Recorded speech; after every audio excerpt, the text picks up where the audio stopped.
Lake Uchee State Park sits high on a hill above the lake. It's the only state park that can be entirely rented out for a private gathering. That's because it's a small day-use park, only open a few months a year. It features picnic facilities and a pool.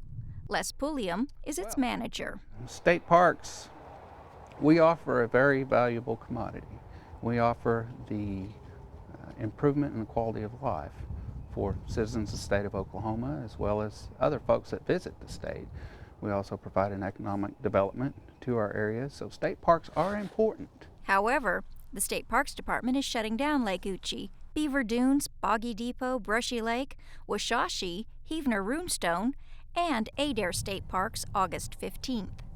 It's to cope with anticipated cuts to its budget for the next fiscal year.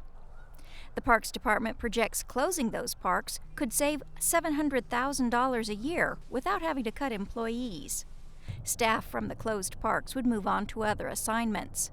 But closing the parks will have an impact on people, starting with visitors. We come out here to walk once in a while. We'll bring grandkids to feed the ducks, have picnics. It's just a lovely place. Closings will also affect businesses and communities that depend on income generated by park goers. In the summertime, it brings in quite a bit of sales tax money because the park stays busy just about all the time. James Collins is Stillwell's mayor. Adair State Park sits inside his town. It has a lake that provides the area's drinking water, plus recreational opportunities like boating and fishing, camping and picnicking. There's also a new playground installed by civic groups and the Cherokee Nation.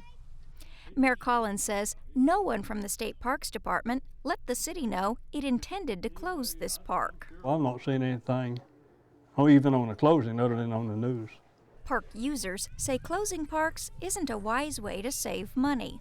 That's not a great deal of savings, in my opinion, to warrant shutting it down. I remember years ago when I was secretary, the computer was going to be the end-all because we were going to become paperless.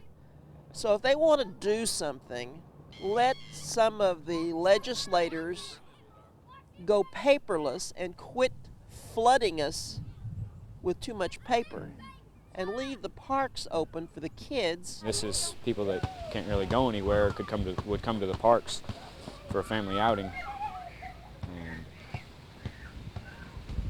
If they couldn't go anywhere, this would be their only option, and this would cut down their options. The State Parks Department says there is a way to keep parks open. We would hope that we can find another stakeholder, another community group, cities, to come in and operate these facilities. If they turn it back to us, well, maybe we can figure out a way to keep it open. Well, I hope so anyway.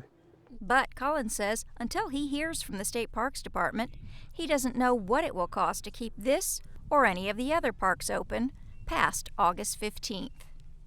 At Adair State Park for ONR, I'm Cathy Tatom.